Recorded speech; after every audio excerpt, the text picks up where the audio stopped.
What is up, guys? In this video today, it's going to be on how to biologically perfect your sleep and start looking like this, dial in your recovery, get these perfect sleep scores very, very consistently.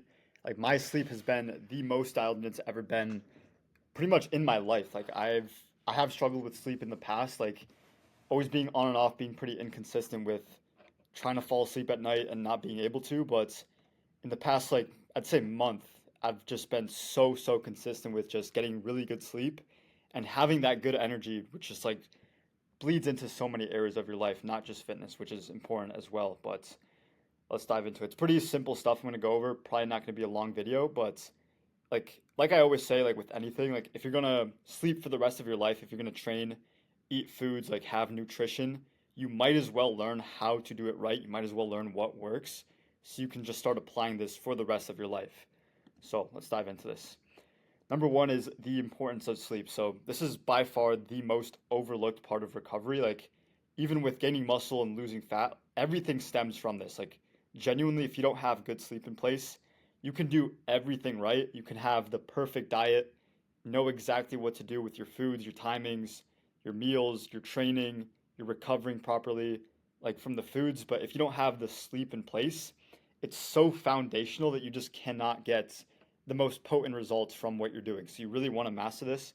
And again, like if you're gonna sleep every single day for the rest of your life, like you might as well learn this stuff. So also it's gonna help improve partitioning towards muscle growth. So when you're in a gaining phase, you're just gonna be able to build more muscle and not store as much fat. And then with muscle preservation in a deficit. So when you're trying to when your main goal is to cut down, you want to keep as much muscle as possible, obviously. So you want to really perfect your sleep with this. Also, really good for testosterone, which has the same effect here as well, and so many other benefits in your life.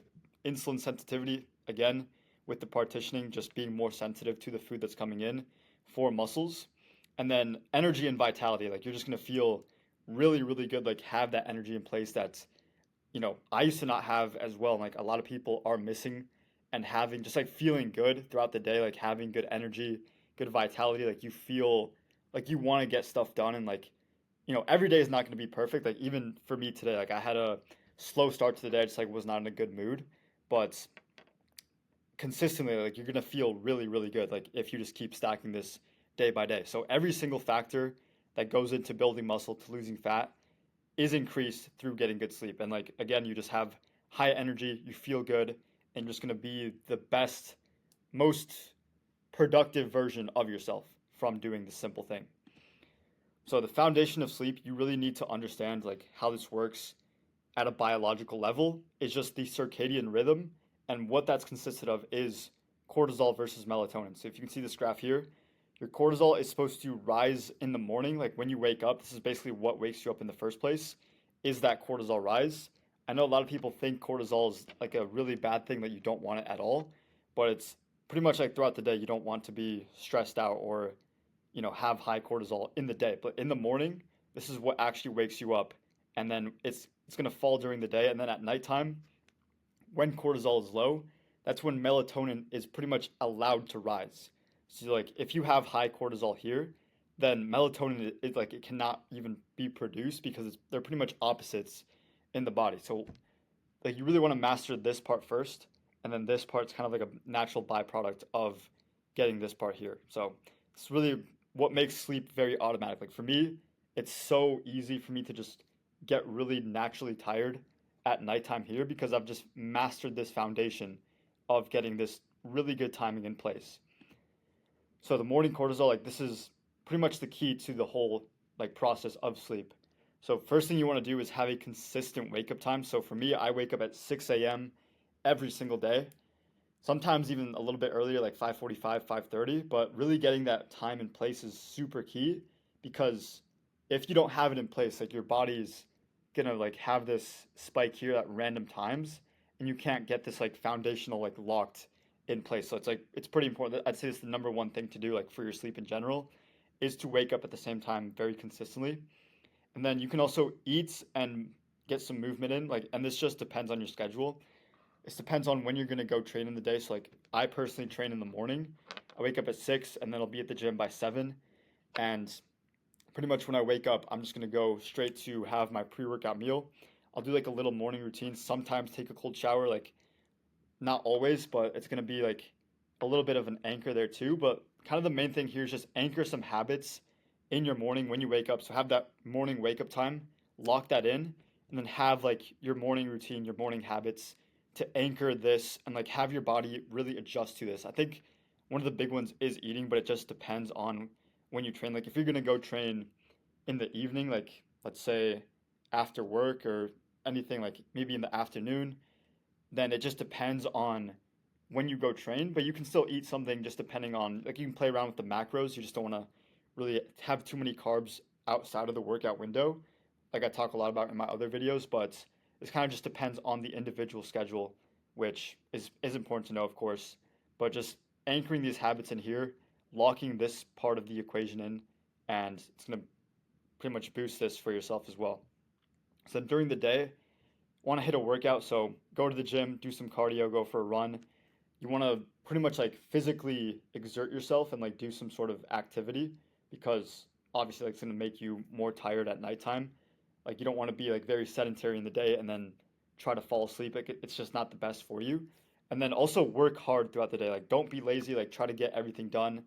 Be challenging yourself. Like use the day as a time for toil. Like there's even a verse in Ecclesiastes by King Solomon. He says it's along the lines of, when you work hard, like you're granted the sweet sleep, but if you're like always in your head about things like things that you need to get done, like if you haven't gotten the things done you want to in the day, then it might affect your sleep. And like it is true, like practically, like you can notice that. Like if you're not doing everything you need to, then that can affect like your mindset on your sleep, and you might not be able to just be peacefully asleep in bed. So it's another side point there. And then good nutrition in the day. So getting your micronutrients in, pretty foundational for, just life in general. You want to get good micros in because it's going to give you like the minerals, like what actually allows your body to function. So you can actually have like these natural processes in place. Like if you're not getting micronutrients, very foundational for you. Like don't just focus on macros, very surface level stuff. Like, you should have proper nutrition in place. Like we're not kids anymore. Like we should have nutrition that we can eat and like fuel ourselves to operate at our function, like how we're supposed to function as humans. So like I think that's a pretty big part of life as well. Like I always say, like if you're gonna eat, you should know how to eat properly because it's just how it works. Like if you wanna have a good life, it's just gonna help you, and it doesn't take more effort. You just have to know what to do and just apply it. And then nighttime melatonin. So this part should come pretty naturally. It's like I said, if you're getting this part down, like we covered before, then this should be like super super easy. Like I don't really have to think about really anything at nighttime because I get pretty tired like very very naturally, like pretty early because I'm waking up at like 5:30 to 6 a.m. Some nights I'll get really tired at like even like 8:30, like 9, maybe 10 o'clock. Like it just depends on the day. But other things you can do to anchor this in is a dark room. So like being in a dark room, I'd say like an hour before you actually go to sleep, that can help. Like it's not necessary, but melatonin is secreted when there's like absence of lights. Like if there's a lot of lights, then it's going to help you with melatonin production. Another one here is the red phone screen. So there's actually a little trick on iPhone. If I click my power button 3 times, it's going to turn red, and it's basically really good for like getting the blue light off. And like the blue light, that's another whole different topic. There's like blue light blocking glasses. I don't use those personally. Like I'm not saying they're bad. They're definitely a good thing, but if you can do the phone thing, I think this is like where the majority of that blue light will come from. And then you can just triple click again, and then it'll turn back off. You can program that in your settings, and pretty effective tool for that. And then overhead lights should be off as well. So again, not super strict with this. I don't do this every single day, but I like to do like I have these little LEDs, like LED lights in my room. So it's like they're behind my bed, so it's not like a overlight lamp. Which if you can do that, like it's gonna be the best, and you can like turn it red as well, just to not have that blue light in there. And it's gonna be good for like not mimicking the sun. Like if you have that overhead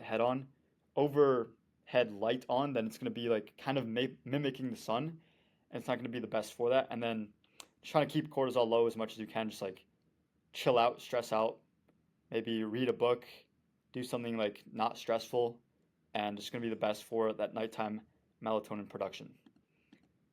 And then supplement stack. So if I really need to get amazing sleep, then I'll add these in. The only one I do take every single night is magnesium. So I'll do this exact one I do here, magnesium glycinate. I'll do around, 2 of the little capsules, which is going to be around 240 milligrams.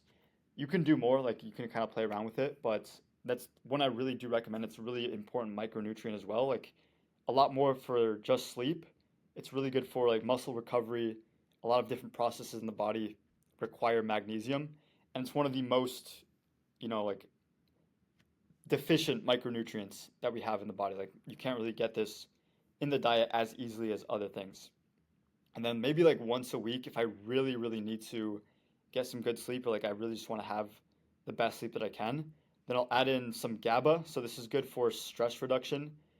And then glycine, I personally have never tried this, but I did want to put this on here. I know it's a really recommended sleep supplement. I might have to try this soon. And then chamomile tea or chamomile tea. This is the brand that I use, Sleepy Time. It's pretty good. Like every time I do take this, I get some really good sleep. And then the most potent one here is by far the sauna. So every time I go in the sauna, it's almost guaranteed that I get like perfect sleep. Like it just relaxes you so much, puts you in such a low stress, you could say low cortisol state where you're just so relaxed and you just fall asleep so naturally, and it's just going to be the best for that. I don't do this every day, maybe like once to twice a week I'll do a sauna, and but every single time I do it, it's just the best for my sleep. And then the last thing is just being consistent. Consistency is king with this. If you were to do anything from this list, I would say wake up at the same time every single day, even on weekends and weekdays, weekends doesn't matter. Just every day, it's gonna be the most important thing.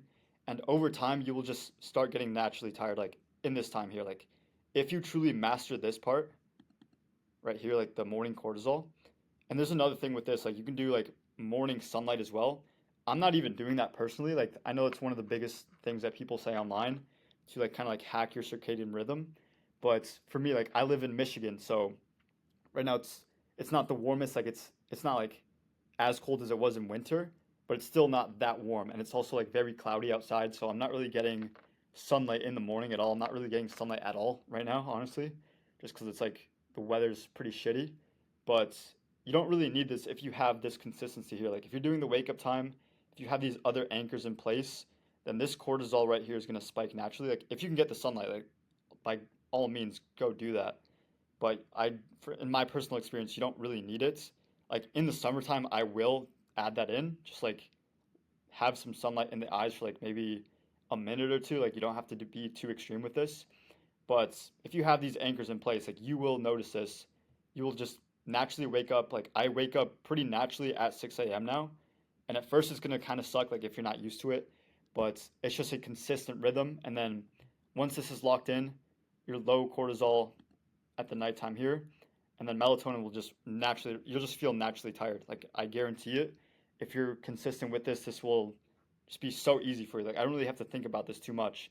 I just wake up at the same time, do my morning routine, have a pre-workout meal, go to the gym, do the things I need to do in the day, eat good food, and then at nighttime I'll be in a dark room. I'll put my phone screen on the red, and then the overhead lights off. Not every single day. I'm not really too strict with that. And then just maybe reading the book, reading the Bible, and then magnesium at nighttime. Sometimes I'll do these, and that's really it. So that's really all I have for you guys today.